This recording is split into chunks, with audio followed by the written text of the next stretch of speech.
दोस्तों आज हम बात कर रहे हैं 901 नंबर पेपर कोड की। इसमें हम set A B C D सभी के आंसर्स देखेंगे, क्योंकि क्वेश्चंस केवल ऊपर नीचे होते हैं। आपके सभी सेट में क्वेश्चन सेम होते हैं, लेकिन क्रमांक चेंज हो जाता है। कोई क्वेश्चन किसी नंबर पे आएगा, कोई क्वेश्चन किसी नंबर पे आएगा, बस इतना ही फर्क होता है।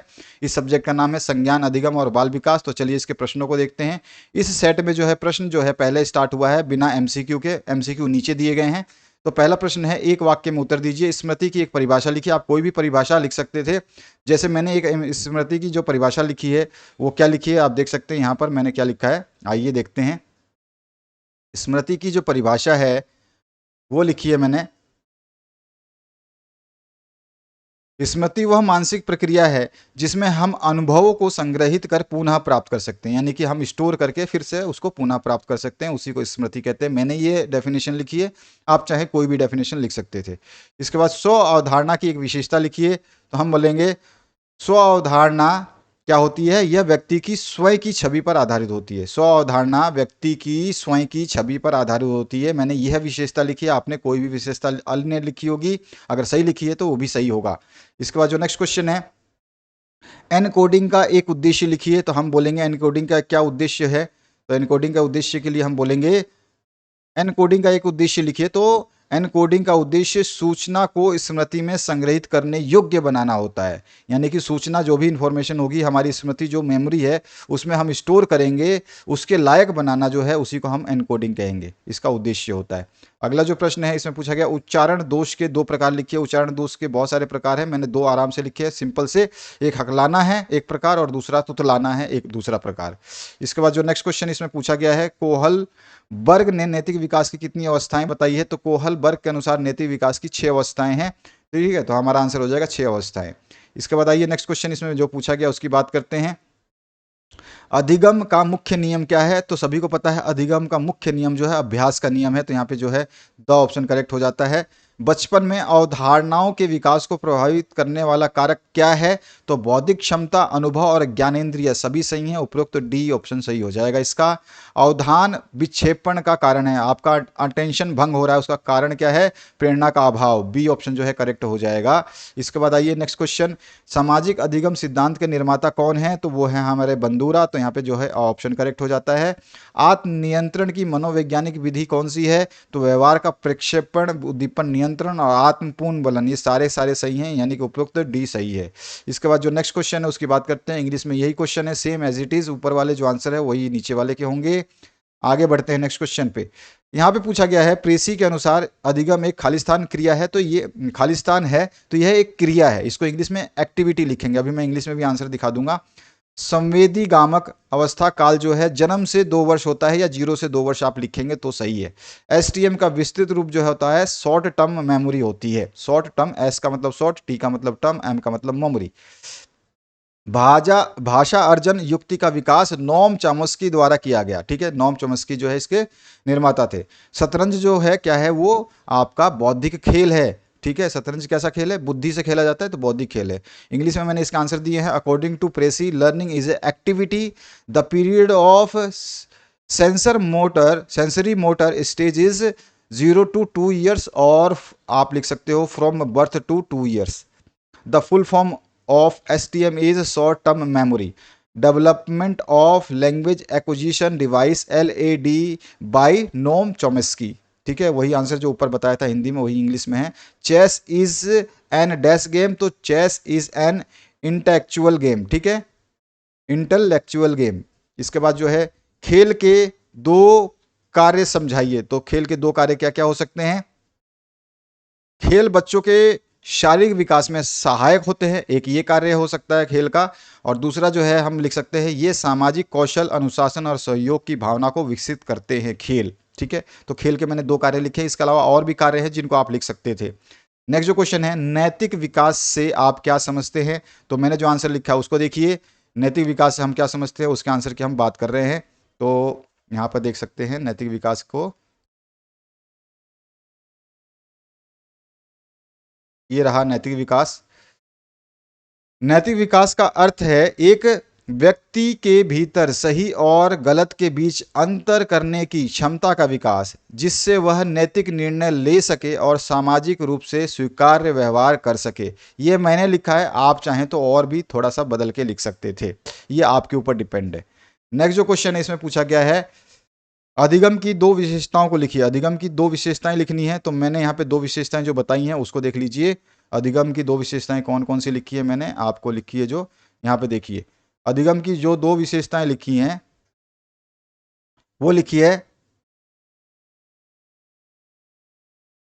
एक तो है अधिगम एक प्रक्रिया है, यह अनुभव या अभ्यास के माध्यम से धीरे धीरे होता है।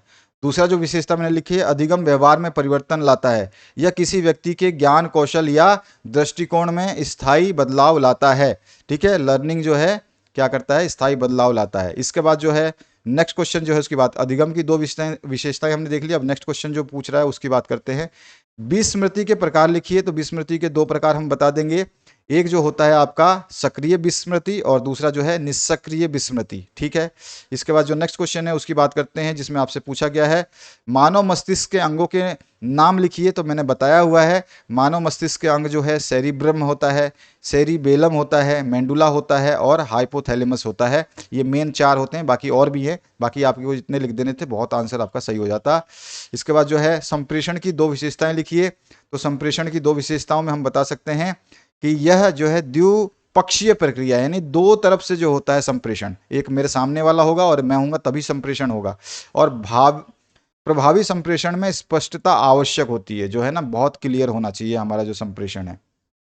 इसके बाद जो नेक्स्ट क्वेश्चन है उसकी बात करते हैं। इसमें पूछा गया है, देखिए क्वेश्चन को देख लेते हैं, संप्रेषण के प्रकारों का वर्णन कीजिए। बहुत सारे संप्रेषण के प्रकार हैं जिनको हम बता सकते हैं। तो जिसमें हम मौखिक संप्रेषण है, जिसके बारे में अपना वर्णन कर सकते हैं, जिसको बोल करके और लेखन के माध्यम से किया जाता है। गैर मौखिक होता है, जिसको हाव भाव और संकेत और इशारों से किया जाता है। औपचारिक संप्रेषण होता है, जो संस्थागत या व्यवस्थित रूप में जो होता है, जिसको हम फॉर्मल लेटर वगैरह बोलते हैं, वो कम्युनिकेशन होता है। और एक अनौपचारिक संप्रेषण होता है, जो व्यक्तिगत या अनौपचारिक होता है, जिसको हम अनौपचारिक बातचीत भी कहते हैं। इसी में एक और ऑप्शन पूछा गया था आपसे, ये पूछा गया है भाषा विकास के महत्व को समझाइए। तो भाषा विकास के महत्व को हम समझा सकते हैं कुछ इस तरह से, भाषा विकास बच्चे के सामाजिक, भावनात्मक और बौद्धिक विकास के लिए अत्यंत आवश्यक है। यह विचारों की अभिव्यक्ति, संप्रेषण और ज्ञान अर्जन का मुख्य माध्यम है। यह शिक्षा और सामाजिक संबंधों में सफलता का आधार बनता है। इस तरह से और भी लिख सकते हैं, मैंने इतना लिखा है, बहुत है, समझ गए होंगे कि आपको लिखना क्या था, किस तरह का आंसर देना था। इसके बाद जो है इसमें पूछा गया आपसे, खेल के कार्यों को लिखिए और समूह गत्यात्मक की विशेषताएं लिखिए। तो दोनों के आंसर हम देख लेते हैं। इसमें हम बता सकते हैं खेल के कार्य क्या हो सकते हैं, तो शारीरिक विकास को बढ़ाना, ठीक है, इसको फिर आप डिस्क्राइब कर दोगे। टीम भावना और अनुशासन विकसित करना, इसको भी आप डिस्क्राइब कर दोगे। मानसिक तनाव को कम करना, इसको भी आप जो है डिस्क्राइब कर दोगे, दो चार लाइनें लिख दोगे। और भी हैं लेकिन मैंने ये तीन ही डाले हैं। इसी तरह से इसमें और क्वेश्चन पूछा गया था, जिसमें आपसे पूछा गया है समूह गतिशीलता की विशेषताएं लिखिए। तो हम लिख देंगे सामूहिक लक्ष्य, यानी कि समूह के सदस्य एक सामान्य उद्देश्य की ओर काम करते हैं।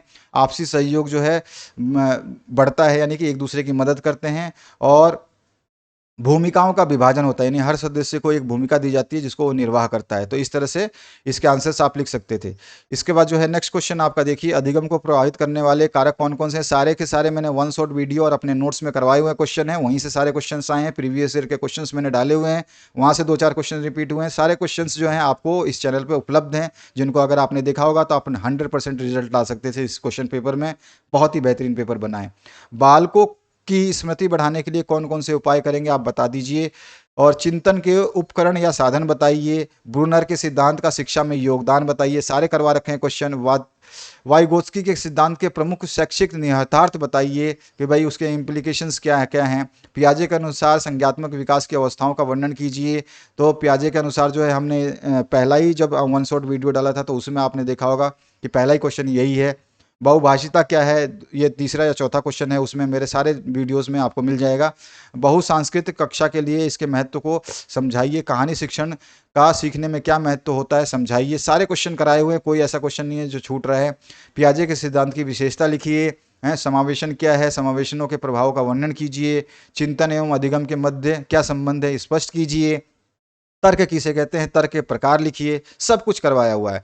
बाल्य अवस्था में होने वाले भाषा विकास की मुख्य विशेषताओं को समझाइए। सक्रिय अनुबंधन सिद्धांत की शिक्षा में उपायदेयता बताइए और चिंतन का अर्थ और प्रकार बताइए और संप्रत्यय निर्माण की प्रक्रिया का वर्णन कीजिए। सारे क्वेश्चंस करवाए हुए, ऐसा कोई क्वेश्चन नहीं है जो नहीं करवाया हुआ हो आपको। मस्तिष्क के कार्यों का वर्णन कीजिए और बहिष्करण के प्रभावों का वर्णन कीजिए। तो ये था आपका अंतिम क्वेश्चन और सारे क्वेश्चंस आपको करवाए हुए हैं, नोट्स के माध्यम से आपको प्रोवाइड कराए गए हैं, वन शॉट वीडियो दिया गया है, प्रीवियस ईयर के क्वेश्चन पेपर्स हैं, सब कुछ अवेलेबल है अगर आप पढ़ते हैं तो अभी से आपसे निवेदन करूंगा कि आप लोग जो है वीडियोस को देखिए, जो वीडियोस डाले जा रहे हैं, क्वेश्चन जो आपको दिए गए हैं नोट्स के माध्यम से उनको पढ़ना शुरू करिए, बार बार पढ़ते रहिए। बहुत अच्छा एग्जाम जा रहा है आप लोगों का। पहला क्वेश्चन देखते ही अच्छा लगा कि इतना बढ़िया पेपर बन रहा है आपका। Thank you very much, have a good day.